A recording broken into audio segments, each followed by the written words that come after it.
بسم اللہ الرحمن الرحیم۔ قرآن کریم کی تلاوت کے جو آداب ہیں وہ ہم بیان کرتے ہیں۔ سب سے پہلی بات تو یہ ہے کہ قرآن پاک جو پڑھنے والا ہے اس کے لیے ضروری ہے کہ اس کا منہ جو ہے ہر طرح کی بدبو سے صاف ہوں۔ تمباکو نوشی کرنے والے، نسوار رکھنے والے، پیاز، اسی طرح کچا لہسن وہ کھانے والے، انہیں چاہیے کہ اچھے طریقے کے ساتھ مسواک کے ذریعے اپنے منہ کی صفائی رکھیں اور اپنے منہ کے اندر جو ہے وہ کوئی نہ کوئی الائچی وغیرہ رکھیں، اور جب قرآن کریم پڑھنے لگیں تو کوئی نہ کوئی اچھی اور عمدہ جو ہے وہ خوشبو لگا لیں، کیونکہ جب قرآن پڑھا جاتا ہے اس وقت اللہ تعالیٰ کے فرشتے جو ہیں وہ حاضر ہوتے ہیں، اور اگر بدبو ہوگی تو اس سے فرشتوں کو تکلیف پہنچتی ہے۔ اسی طرح جب قرآن کریم پڑھا جائیں تو تلاوت سے پہلے جو ہے وہ باوضو ہو کر قرآن پاک کی تلاوت کرنا مستحب ہے۔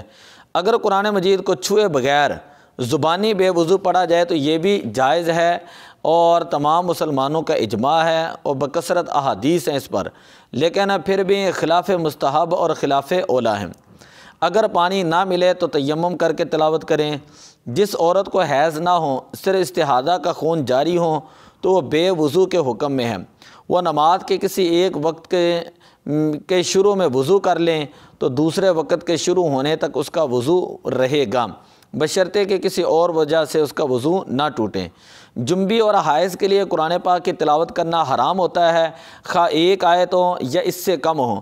البتہ جنبی اور حائض بغیر تلفظ کے دل میں قرآن کریم جو ہے وہ پڑھ سکتے ہیں۔ تمام مسلمانوں کا اس بات پر اجماع ہے کہ جنبی اور حیض جو ہیں اگر درود شریف پڑھنا چاہیں، ذکر و اذکار کرنا چاہیں، تسبیح و تحلیل کرنا چاہیں تو وہ جو ہے وہ پڑھ سکتے ہیں۔ اسی طرح ایک مسئلہ یہ ہے کہ جب قرآن پاک کی تلاوت کی جائے تو پاک اور صاف جگہ پر بیٹھ کر قرآن پاک کی تلاوت کی جائے۔ مسجد کے اندر ہوں، حالت اعتکاف کے اندر پڑھیں۔ اسی طرح اگر مسجد میں پڑھ رہا ہے تو تنہا ہے تو درمیانی آواز کے ساتھ قرآن پاک کی تلاوت کریں۔ اگر دوسرے لوگ جو ہیں وہ نماز، ذکر و اذکار کے اندر مشغول ہیں تو اسے چاہیے کہ آہستہ آواز کے ساتھ تلاوت کریں تاکہ کسی کی عبادت کے اندر خلل نہ ہو۔ نیز جس وقت وہ قرآن پاک کی تلاوت کرے اس کا سر جو ہے وہ کسی چیز کے ذریعے وہ ڈانپا ہو، اور خشوع و خضوع، نہایت ہی آداب، نہایت ہی وقار، نہایت ہی احترام کے ساتھ قبلہ روح ہو کر جو ہے وہ قرآن پاک کی تلاوت جو ہے وہ کی جائے۔ حضرت علی المرتضیٰ رضی اللہ تعالیٰ عنہ فرماتے ہیں حمام کے اندر قرآن پاک کی تلاوت نہ کی جائے۔ اسی طرح آج جو لوگ جو ہیں اٹیچ واش روم ہوتے ہیں اور وہیں پر وضو کرتے ہیں تو وضو کی دعائیں یا بسم اللہ شریف واش روم کے اندر نہیں پڑھی جائے گی، بلکہ ان کو دعاؤں کو جو ہے وہ بسم اللہ شریف کو باہر پڑھیں گے اور اندر جا کر جو ہے وہ وضو کریں گے۔ اسی طرح غیر محترم جگہ، ہر وہ جگہ جو پلید ہو، ناپاک ہو، غیر محترم جگہ ہو، وہاں پر قرآن پاک اور نبی پاک اللہ تعالیٰ کا نام پاک نہیں لینا چاہیے۔ جب انسان قرآن پاک کی تلاوت کرے تو اس کے لیے ضروری ہے کہ اعوذ باللہ من الشیطان الرجیم یہ پڑھیں، بسم اللہ الرحمن الرحیم سے آغاز کریں۔ اگر ایسی آیات ہیں جن کے اندر اللہ کا ڈر ہے تو وہاں پر بخشش طلب کریں، جیسے ان تعذبہم فإنہم عبادک وإن تغفر لہم فإنک انت العزیز الحکیم۔ حضرت علی المرتضیٰ رضی اللہ تعالیٰ، حضرت سیدنا ابوبکر صدیق رضی اللہ تعالیٰ عنہ کے بارے میں ایک روایت ہے، فرماتے جب آپ قرآن پاک نماز میں پڑھتے تھے تو اس قدر گریہ زاری کرتے ہیں کہ جو مشرکین کی عورتیں ہوتیں وہ بھی آپ کی تلاوت سن کر جو ہے وہ متاثر ہوتی تھیں اور وہ بھی آپ کے اوپر رشک کیا کرتی تھیں۔ جب بھی قرآن پاک پڑھا جائیں تو قرآن کا حکم یہ ہے کہ وَرَتِّلِ الْقُرْآنَ تَرْتِیلًا، قرآن پاک کو خوب آہستہ آہستہ اور ٹھہر ٹھہر کر پڑھا جائے۔ اسی طرح جہاں پر قرآن پاک کے اندر اللہ کی رحمت کا ذکر ہے وہاں پر اللہ کی رحمت کی دعا کریں۔ شوافع جو ہیں ان کے نزدیک دعا کرنا اور جواب دینا جو ہے یہ مستحب ہے۔ امام اعظم ابو حنیفہ رحمۃ اللہ علیہ کے نزدیک فرضوں کے علاوہ نفل نماز کے اندر جو ہے وہ اگر کوئی جائز دعا کرتا ہے تو یہ بالکل جو ہے وہ جائز ہے، فرضوں میں اس طرح کرنا جو ہے وہ مکروہ ہوتا ہے۔ اسی طرح ایک مسئلہ یہ ہے قرآن پاک کے اندر ہے وَإِذَا قُرِئَ الْقُرْآنُ فَاسْتَمِعُوا لَهُ وَأَنصِتُوا لَعَلَّكُمْ تُرْحَمُونَ، سورہ اعراف 204 نمبر آیت۔ جب قرآن پاک پڑھا جائے تو اس کو غور سے سنو اور خاموش رہو تاکہ تمہارے اوپر رحم کیا جائے۔ قرآن پاک کا مطلقاً سننا واجب ہے، خواہ نماز میں سنیں یا نماز سے باہر، کیونکہ یہ آیت کریمہ اگرچہ نماز کے سلسلے میں وارد ہوئی ہے لیکن اعتبار عموم الفاظ کا ہے، خصوصیت سبب کا نہیں۔ مطلب اس کا یہ ہے کہ قرآن پاک کی تلاوت کو سننا جو ہے وہ ضروری ہوتا ہے، واجب ہوتا ہے۔ ہمارے زمانے کے اندر لوگ عام طور پر مائک کے اندر تراویح اور شبینہ وغیرہ پڑھتے ہیں، تو باہر کے لوگ اپنے کام کاج میں ہوتے ہیں، بازاروں میں دور تک جو ہے وہ آواز جاری ہوتی ہے اور وہ اپنی مصروفیات کی وجہ سے قرآن پاک نہیں سن سکتے، تو یوں قرآن پاک کی بے حرمتی ہوتی ہے۔ اس کا گناہ ان لوگوں پر ہوتا ہے جو مسجد کے باہر کا سپیکر چلاتے ہیں۔ اب جتنی آواز کے لوگوں کو ضرورت ہے وہاں تک رکھیں، جو لوگ آپ کی آواز سن رہے ہیں، جو نماز تراویح پڑھ رہے ہیں، مسجد کے اندر کا سپیکر لگا کر رکھیں۔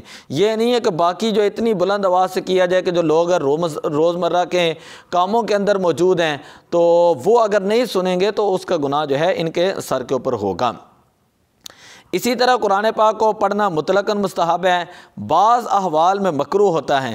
نماز کے رکوع کے اندر، نماز کے سجدے کے اندر، نماز کے تشہد کے اندر تراویح جو ہے حافظ پڑھا رہے ہوتے ہیں تو سجدے کے اندر وہ آیتیں جو ہے وہ سوچ رہے ہوتے ہیں، تو ایسا نہیں کرنا چاہیے۔ امام کے پیچھے قیام کی حالت میں قرآن پاک پڑھنا مکروہ ہے، بیت الخلاء حمام میں قرآن پاک پڑھنا مکروہ ہے، اونگتے ہوئے جمعے کے خطبے کے وقت نمازیوں کو قرآن مجید پڑھنا مکروہ ہے، حالت طواف میں قرآن پاک پڑھنا مکروہ ہے۔ اسی طرح قرآن پاک جب کوئی شخص قرآن مجید پڑھ رہا ہو اور اس دوران کوئی بزرگ عالم دین یا اس کا والد یا استاد آ جائیں تو احترام اور اکرام کے لیے کھڑا ہونا جو ہے یہ جائز ہے۔ فتاویٰ قاضی خان کے اندر یہ مسئلہ موجود ہے۔ ایک مسئلہ یہ ہے کہ جو شخص قرآن مجید کو یاد کر کے اس کو بھول جائیں تو یہ سخت ترین جو ہے یہ گناہ ہے۔ امام ابو داؤد حضرت سعد بن عبادہ رضی اللہ تعالیٰ عنہ سے روایت کرتے ہیں، جس شخص نے بھی قرآن مجید پڑھ کر بھلا دیا وہ قیامت کے دن اللہ تعالیٰ سے کوڑ کی حالت میں ملاقات کرے گا، نعوذ باللہ من ذالک۔ سنن ابی داؤد جلد نمبر 1 صفحہ نمبر 207۔ اور امام بخاری رحمۃ اللہ علیہ حضرت عبداللہ بن مسعود رضی اللہ تعالیٰ عنہ سے روایت کرتے ہیں، حضور علیہ الصلوۃ والسلام نے ارشاد فرمایا، کوئی شخص یہ کبھی نہ کہے کہ میں نے فلاں فلاں آیت کو بھلا دیا، بلکہ وہ یہ کہے کہ فلاں فلاں آیت نے مجھے بھلا دیا۔ قرآن پاک پڑھ کر دم کرنا یہ جائز ہے۔ حضرت عائشہ صدیقہ رضی اللہ تعالیٰ عنہ بیان فرماتے، حضور علیہ الصلوۃ والسلام ہر رات سورہ اخلاص، سورہ فلق اور سورہ ناس پڑھ کر اپنی دونوں ہتھیلیوں پر دم کرتے ہیں، پھر ان اپنی ہتھیلیوں کو اپنے سر اور چہرے پر اور جہاں تک ہاتھ پہنچتا ہے ان ہتھیلیوں کو جسم پر مل لیتے۔ بخاری شریف جلد نمبر 2 صفحہ نمبر 935۔ اسی طرح جب کوئی بندہ قرآن پاک مکمل کرتا ہے تو اس صورت میں جو ہے احادیث کے اندر بھی آتا ہے، حضرت انس بن مالک رضی اللہ تعالیٰ عنہ فرماتے ہیں کہ جب قرآن کریم آپ ختم کرتے تو اپنے گھر والوں کو جمع کر کے آپ دعا کیا کرتے تھے، اور تکمیل قرآن کے وقت اللہ تعالیٰ کی رحمت نازل ہوتی ہے اور اس وقت لوگوں کو جمع کریں اور جو مشکلات ہیں ان کے لیے دعا کریں، اللہ تعالیٰ قرآن پاک کی برکت سے لوگوں کی مشکلات کو دور کر دیتا ہے۔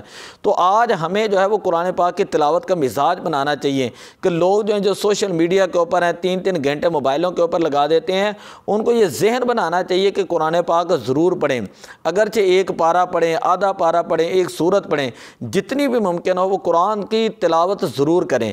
اسی طرح قرآن پاک کو سمجھنے کا مزاج بنائیں کہ کم از کم ہم نے 1 آیت کا ترجمہ ہر روز پڑھنا ہے۔ جہاں دوسری کائنات کے ہر کام کے لیے ان کے لیے وقت ہوتا ہے وہاں پر یہ بھی کہیں کہ ہم نے 1 آیت کا ترجمہ ضرور سمجھنا ہے۔ اسی سلسلے میں ہم نے یہ جو سارا سلسلہ شروع کیا ہے، انشاءاللہ ہم آگے جو ہے قرآن پاک کا ترجمہ بھی شروع کریں گے، اور اس سے پہلے چیدہ یہ چیزیں ہیں ہم بیان کر رہے ہیں۔ تو دعا ہے کہ اللہ تعالی ہمیں قرآن پاک پڑھنے کی، قرآن پاک کے فیوز و برکات، انوار و تجلیات جو ہے اس سے ہمیں مستفید فرمائے، اور اللہ تعالی ہمیں طرح طرح کے فتنوں سے محفوظ فرمائے، اللہ تعالی ہمیں آزمائشوں سے محفوظ فرمائے، اللہ تعالی قرآن کے نور سے سینوں کو منور فرمائے، قرآن پاک کی برکت سے ہمارے گھروں کی پریشانیوں کو دور فرمائے۔ الصلاۃ والسلام علیک یا رسول اللہ وعلی آلک واصحابک یا حبیب اللہ۔